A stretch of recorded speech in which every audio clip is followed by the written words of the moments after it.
জন্ম করো যত তথা কর্ম করো ভালো, কোনো বাধাই বাধা নয় যদি তোমরা ঈশ্বর পথে চলো। নমস্কার, আমি অ্যাস্ট্রোলজার বরুণ। প্রতিদিনকার মতন আজকেও কিন্তু শুধুমাত্র একটি ভিডিও তৈরি করছি তোমাদের উদ্দেশ্যে। আশা করছি বা আশা রাখছি ভিডিও থাম্বনেল এবং ক্যাপশন দেখে কিন্তু তোমরা প্রত্যেকে বুঝতে পেরে গেছো আজকের ভিডিওটি ঠিক কী নিয়ে করছি। হ্যাঁ, 1.5 বছর পর সিংহ রাশিতে কিন্তু মঙ্গল আসছে, অর্থাৎ গ্রহের রাজা রবির রাশিতে।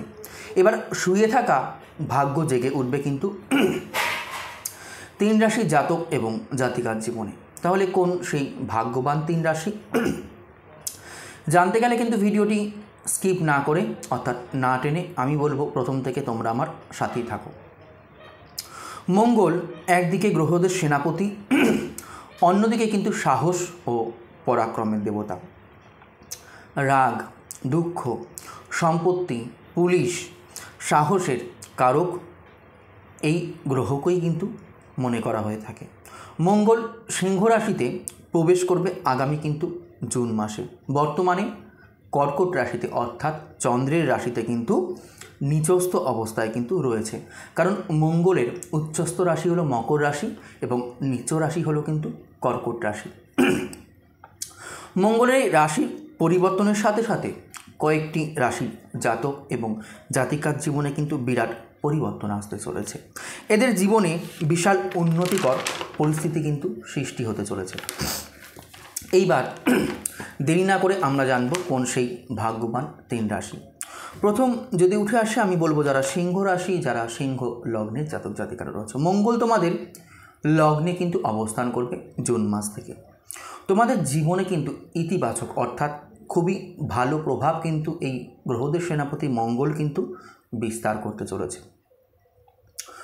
মঙ্গল তোমাদের চতুর্থ ও নবম ঘরে কিন্তু স্বামী, অর্থাৎ 4th হাউস এবং 9th হাউসের কিন্তু লর্ড, যার ফলে বাড়ি ও গাড়ি কেনার যোগ কিন্তু তৈরি হচ্ছে মঙ্গল যখন সিংহ রাশিতে প্রবেশ করবে। সামাজিকভাবে কিন্তু লোকপ্রিয়তা এই সময় বাড়তেই থাকবে। রোজগার, সম্পত্তি, রিয়েল এস্টেট, জমি সংক্রান্ত বিষয় তোমাদের কিন্তু প্রচুর পরিমাণে লাভ দেবে এই গ্রহদের সেনাপতি বা লাল গ্রহ মঙ্গল। পরবর্তী রাশি এবং পরবর্তী লগ্নের কথা যদি উঠে আসে আমি বলবো যারা তুলা রাশি, যারা তুলার লগ্নের জাতক জাতিকারা রয়েছে, আমি বলবো মঙ্গল যখন সিংহ রাশিতে গোচর করবে তোমাদের জন্য কিন্তু অত্যন্ত সময় ভালো বয়ে নিয়ে আসবে বা তোমাদের জন্য কিন্তু অত্যন্ত সময় আসতে চলেছে। দ্বিতীয় ও সপ্তম ঘরের অধিপতি অর্থাৎ 2nd হাউস এবং সপ্তম ঘরের অধিপতি 7th হাউসের কিন্তু লর্ড আয়ের ঘরে কিন্তু আসতে চলেছে, অর্থাৎ একাদশ বা ইচ্ছাপ্তির ঘর, এই ঘরে কিন্তু আসতে চলেছে মঙ্গল।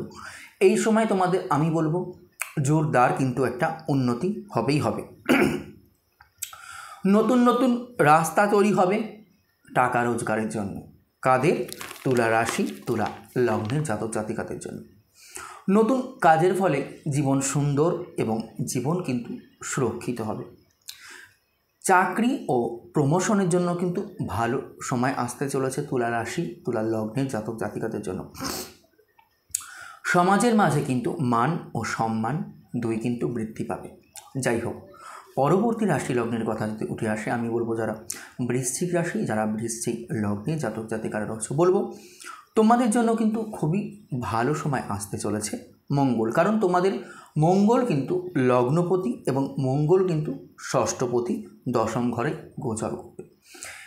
অর্থাৎ লগ্নপতি যখন অর্থাৎ কেন্দ্রপতি যখন 10ম ঘর, 10ম ঘরও তো কেন্দ্রস্থান, 10ম ঘরে যাবে, এখানে কিন্তু ভালো ফলই তোমাদেরকে মঙ্গল দেবে। ব্যবসা ও কেরিয়ারের জন্য বিরাট উন্নতিকর পরিস্থিতি কিন্তু আসতে চলেছে বৃশ্চিক রাশির জাতক জাতিকাদের। মঙ্গল লগ্নপতি হয়ে 10মে অবস্থান করায় এই সময় কিন্তু তোমাদের বাড়বে প্রচুর পরিমাণে আত্মবিশ্বাস, অর্থাৎ এই সময় তোমরা কিন্তু আত্মবিশ্বাসে ভরপুর থাকবে। আয়ের নতুন নতুন উৎস কিন্তু তৈরি হবে বা আয়ের নতুন নতুন রাস্তা কিন্তু তোমাদের জন্য খুলে যাবে। কেরিয়ারে কিন্তু ভালো হবে কেরিয়ারের জন্য, তার সঙ্গে সঙ্গে হবে কিন্তু তোমাদের প্রমোশন। চাকরির জন্য আরও সুন্দর মুহূর্ত আসতে চলেছে, কারণ মঙ্গল যেরকম তোমাদের লগ্নপতি, মঙ্গল কিন্তু সেরকম তোমাদের ষষ্ঠপতি, অর্থাৎ ষষ্ঠপতি যখন দশমে যাবে চাকরির জন্য কিন্তু অবশ্যই আমি বলবো খুবই ভালো সময় আসতে চলেছে। যাই হোক বন্ধুরা, এই ছিল আজকে আমার ভিডিও। যদি ভালো লেগে থাকে লাইক শেয়ার করতে ভুলো না। আর তুমি কোন রাশির জাতক বা জাতিকা অবশ্যই কিন্তু আমাকে কমেন্ট সেকশানে লিখে জানিও। আর যারা পার্সোনালি প্রেডিকশান নিতে চাইছো আমার থেকে 7866939421, আর একবার বলছি 7866939421, এই নাম্বারে আমাকে সরাসরি কল করে নেবে। দেখা হচ্ছে পরবর্তী কোনো ভিডিও অথবা লাইভ অনুষ্ঠান নিয়ে। ততক্ষণও যেন কিন্তু সবাই খুব ভালো থাকো, সুস্থ থাকো এবং সাবধানে থাকো, এবং অপরকেও কিন্তু ভালো রাখতে হবে আমাদের। হরে কৃষ্ণ, জয় মা।